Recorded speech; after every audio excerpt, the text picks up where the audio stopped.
오로지 보험의 관점에서 우리가 필수적으로 준비해야 하는 것에 대해서 오늘은 알려드리려고 하는 겁니다. 안녕하세요. 보험 골라담기 김희진 지사장입니다. 우리가 살면서 꼭 필요한 보험이 많지는 않습니다. 실제로는 두세 개 종류의 보험만 있으면 되는데요. 살면서 마주치는 위험이 다양하다 보니까 필수적인지 아닌지 구분이 안 되고 필요해서 가입했는데 아는 분이 가입해달라고 해서 또 가입하고 이후에는 누군가가 와서 잘못 가입했다고 얘기해서 해지하고 또 가입을 하죠. 이렇게 보험료를 내시다가 보장을 해주지 않거나 안 해주는 기간에 걸려서 보장을 못 받는다거나 또 기존에는 건강할 때 가입했는데 해지하고 가입하면서 병력이 생겨서 조건이 더 나쁜 보험으로 갈아탄다거나 하시는 분들이 많습니다. 그렇기 때문에 잘 알아보고 가입하셔야 되는데요. 오늘은 통계 자료를 근거로 어떤 보험이 필수적인지, 왜 필요한지, 그 이상 가입할 필요가 없는지 말씀드리려고 합니다. 이번 영상에서는 세 가지 중 두 번째까지 알려드리고 다음 영상에서 제일 중요한 한 가지를 말씀드리려고 하니 오늘 영상과 다음 영상 끝까지 시청 부탁드리겠습니다. 보험은 위험을 보호한다는 뜻이잖아요. 보험은 우리가 향후에 가지고 있는 돈으로 해결하기 어려운 위험을 소정의 돈을 내서 모두가 같이 대비하려는 사회보장제도인 거죠. 그런데 간혹 보면 위험을 감수하고 수익을 기대하는 투자를 보험과 연관지어서 생각하시는 분들이 있는데요. 애초에 보험의 속성과 맞지 않는 거죠. 수익을 낸다거나 재테크를 한다거나 투자를 한다거나 하는 속성과 연관이 없이 오로지 보험의 관점에서 우리가 필수적으로 준비해야 하는 것에 대해서 오늘은 알려드리려고 하는 겁니다. 우선 우리가 살면서 마주치는 금전적인 위험에 대해서 몇 가지 설명을 드려볼게요. 인생의 자금 흐름에 대한 재무적인 관점에서 얘기를 해보면 5대 필수 자금이라는 게 있습니다. 생활자금, 주택자금, 자녀 교육자금, 결혼자금, 노후자금입니다.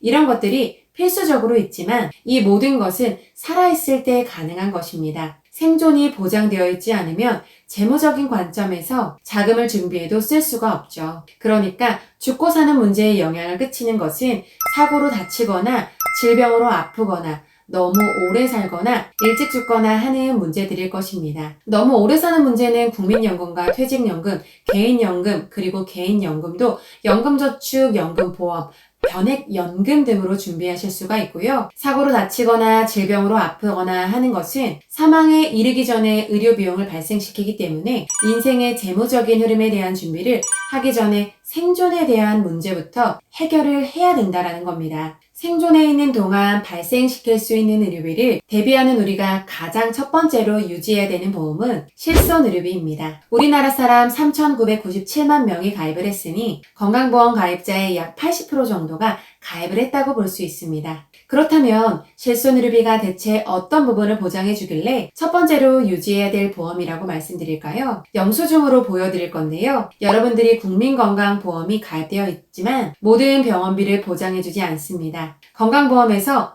해주지 않는 나머지 부분을 실손의료비로 청구할 수 있다고 보시면 되는데요. 이런 영수증 한 번쯤 보신 적 있으실 겁니다. 이 중에서 급여 부분의 본인 부담금과 그리고 비급여 항목의 의료비 합계가 8번에 표시되어 있습니다. 그러면 우리는 8번의 비용이 나오면 납부하고 실손의료비가 가입되어 있다고 하면 가입되어 있는 보험회사에 보험금을 청구할 수 있는 거죠. 실손의료비의 실손은 실제 손해액의 줄임말입니다. 여러분들이 병원에 가서 지출한 의료비는 이미 건강보험에서 보장되는 금액이 차감되고 남은 의료비인데요. 그 남아있는 실제 금액을 여러분들이 병원에 납부하고 보험회사에 청구한다고 보시면 되는 겁니다. 그런데 이 실손의료비로 발생한 의료비를 모두 다 보장해주는 것은 아니고요. 여러분의 가입 시기에 따라서 보장 한도 금액도 다르고 보장해주는 항목도 다르고 보장 기간도 다릅니다. 크게 아래와 같이 구분할 수 있겠는데요. 1세대부터 4세대까지 보장해주는 담보의 이름이 조금씩 바뀌었고 보장 내용도 다릅니다. 대부분 이번 시의 보장 금액이 1세대 시에는 한시적으로 1억까지도 가입이 되었고 2세대에서 3세대에는 하나의 상해나 질병으로 5천만 원까지 보장이 되니 보장 금액도 크고요. 통원의 경우에는 예를 들어서 2세대의 경우에 외래와 약제비를 합쳐서 30만 원씩 연간 180회까지 보장이 되니 연간 5,400만 원까지 보장이 될 수 있다고 볼 수 있습니다. 뿐만 아니라 이번의 경우에는 하나의 상해나 질병이라고 말씀드렸잖아요. 새로운 상해가 발생하였을 때는 새로운 한도가 생기는 거죠. 새로운 질병이 생겼을 때도 또 새로 5천만 원까지 보장이 되는 거고요. 보장 기간도 깁니다. 1에서 3세대의 실손의료비의 경우에는 하나의 상해나 질병으로 365일까지 보장을 해주고요. 그럼 우리가 어느 정도 입원해 있는 게 아니라 계속 같은 상해나 질병으로 입원을 한다면 어떻게 될까요? 시기에 따라서 다르지만 1년간 보장을 해주고 90일의 면책기간 이후 다시 보장을 해줍니다. 최근에 4세대의 실손의료비의 경우에는 면책기간에 대한 공백이 있을 것을 우려해서 매년 5천만 원이라는 보장이 새로 생깁니다. 그렇지만 이런 실손의료비도 모두 다 보장해주는 것은 아닙니다. 본인 부담금이라는 것이 있는데요. 그렇다고 해서 너무 걱정하실 필요는 없습니다. 이번 의료비에는 연간 자기부담금 한도라는 게 있기 때문인데요. 여러분의 병원비가 예를 들어서 5천만 원이 나오면 2세대에 가입하신 분은 10%니까 500만 원을 내가 부담하고 4,500만 원을 보장받아야 하잖아요. 하지만 실제로는 이번 의료비에 연간 자부담 한도가 있기 때문에 200만 원이 넘어가면 모두 보장이 되기 때문에 4,800만 원을 보장받을 수 있는 거죠. 이렇게 경제적 부담을 최소화하기 위한 안전장치들이 있기 때문에 실손은 정말 만능 보험이라고 할 수 있습니다. 그렇다면 실손의료비는 우리가 마주치는 상해, 질병, 어떤 것을 보장해 줄까요?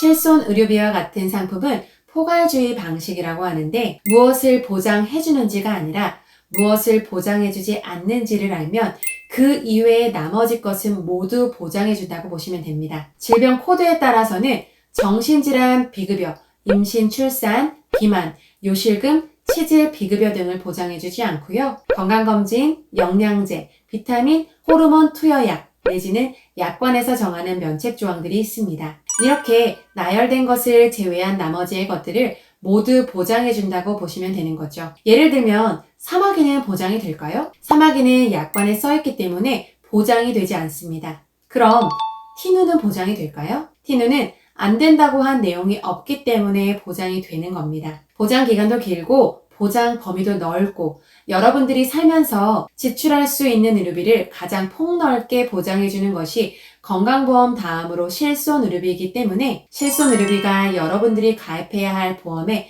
1순위가 되어야 한다는 것입니다. 건강보험은 손해보험 광고심의 기준을 준수하였으며 유효기간은 12일로부터 1년입니다.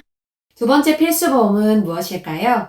바로 종합보험입니다. 종합보험은 진단비, 수술비, 배상책임과 같은 보험을 한 보험증권에 가입할 수 있는 보험을 말하는데요. 실손의료비는 만능의 보험이지만 질병이나 상해와 같은 의료비가 발생할 경우 내가 금액을 먼저 내고 보험회사에 청구해야 한다는 단점이 있습니다. 하지만 큰 질병에 걸렸을 경우 진단비를 가입하면 진단 이후 보험금이 바로 지급되기 때문에 치료 시 선제적으로 대응할 수가 있죠. 그렇기 때문에 종합보험에서는 진단비를 우선으로 가입하라고 말씀드리는 겁니다. 제가 진단비를 가입하라고 말씀드리면 질문은 하시는 분들도 있으실 것입니다. 우리에게는 건강보험 제도가 있고 실손의료비가 있어요. 뿐만 아니라 중증 산정특례 제도라는 것이 있어서 급여 부분은 나라에서 5%만 부담하면 되니 비용 부담이 되지 않아요. 라고 말이죠. 맞습니다. 급여 부분은 우리나라에서 중증 산정특례 제도를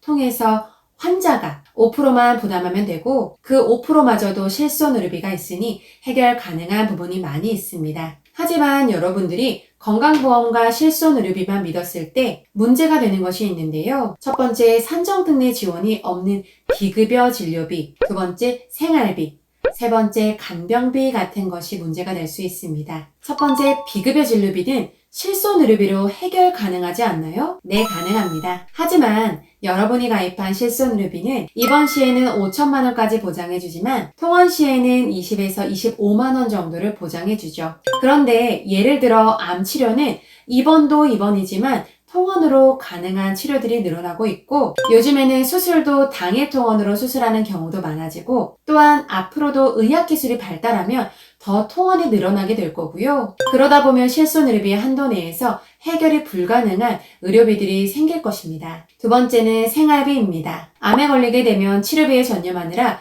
경제활동을 중단하게 되는데요. 암 진단 이후 소득 감소라던가 실적 내지는 복귀에 어려움을 겪고 있는 사람들도 많다고 합니다. 이 때문에 생활비가 문제가 되는 분들도 많죠. 이러한 이유 때문에 실손의료비와 종합보험은 필수적으로 필요하다고 말씀드릴 수가 있겠습니다. 오늘의 영상은 여기까지입니다. 보험 골라담기에서는 보험 가입하실 때 최선의 선택을 하실 수 있도록 30개 이상의 여러 회사들을 비교 설계 및 약관 분석을 통해서 도움을 드리고 있고요. 현재 내가 가지고 있는 보험에 대한 조언이나 컨설팅 전반적인 관리가 필요하다고 생각되시는 분들은 댓글창에 상담 신청 링크 걸어놨으니 언제든지 연락 주시면 됩니다. 다음 시간에 오늘 영상에 이어서 어떤 보험이 필수적인지, 왜 필요한지, 그 이상 가입할 필요가 없는지 말씀드리려고 하니 구독과 좋아요, 알림 설정 부탁드립니다. 감사합니다.